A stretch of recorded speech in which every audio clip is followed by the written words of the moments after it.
Star Wars Battlefront. We're doing a comparison of the original game. We're doing one with the left Xbox Series X and the right Xbox 360.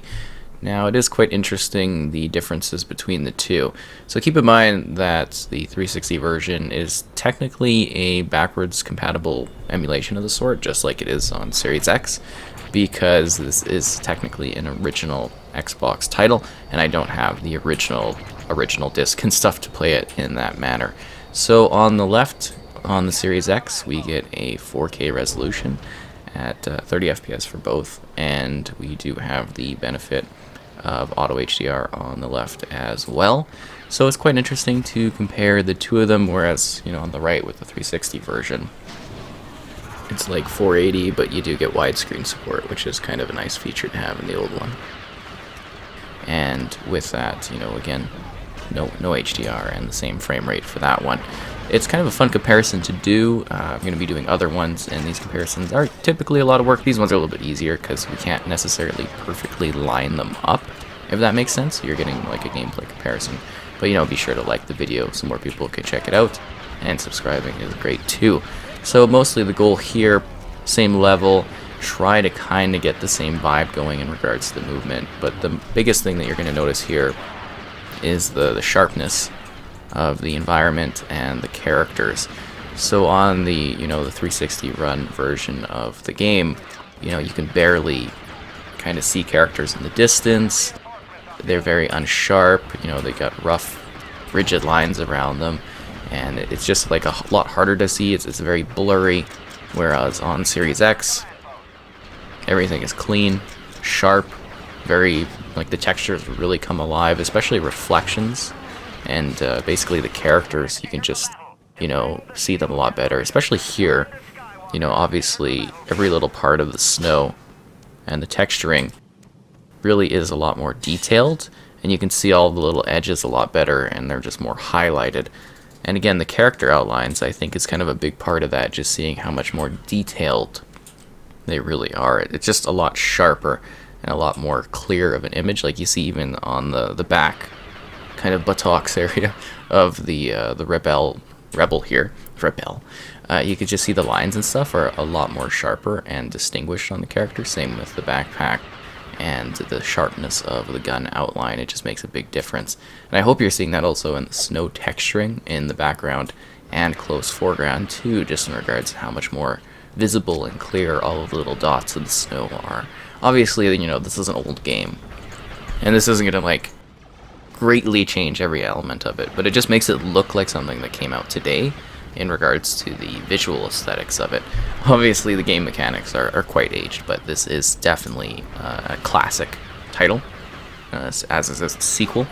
I'd say the sequel even more so is more well loved, but it's also cool to take a look at this one and see the changes between the upgrades. And they do have different maps too, which is kind of cool. But the Hoth one's fun because I think it's basically the same between Battlefront 1 and 2, keeping in mind that these are the classic Battlefront experiences. But yeah, I thought good selection of maps. We do basically the Cloud City platforms, the Hoth level, and then we're going to show off just the empty, ugly Naboo kind of level, because that one's really open, so you can see lots more characters more clearly across the battlefront. And then we're going to finish off with, a fairly cool level, at least I think so. And, now we're going to switch over to the Naboo level in a sec here, because this one's kind of a little bit fun to talk about, because I think the grass and the creature and the few bits of rubble that you see are just so much more defined and showcased in this one. But yeah, this is a horrible map. I never thought about it back in the day, but it's literally just empty plains with like a couple pieces of, just some like ruin items and some trees in the backdrop. It is like really bland.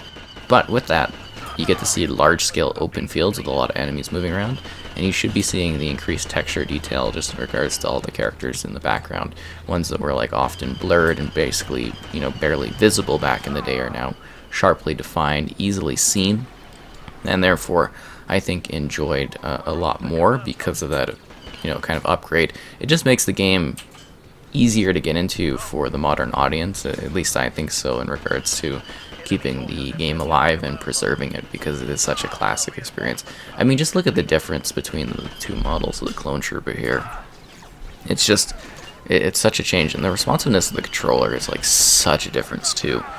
And yeah, you see like all the little tiny things come alive. Obviously the far backdrops, you're not going to see like a massive change because it's, you know, it's a skybox image.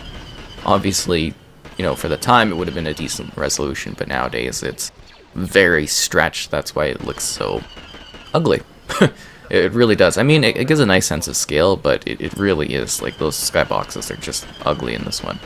Absolutely abysmal. But we're going to be moving on to the final map in a sec here, which I think is kind of a fun one because it's a little bit more land and vehicle based, which is kind of cool.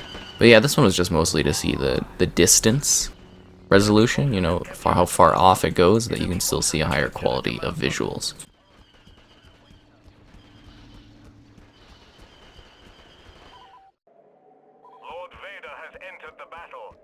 And here we go, we've got a bit of the Dune Sea here. So this one, again, the sand, a lot more detailed, even though it's not like actual sand, it's just a flat texture, but you get the gist of it. And then the rocks, and the Sarlacc pit, and you get that third-party inclusion on this map, which is neat.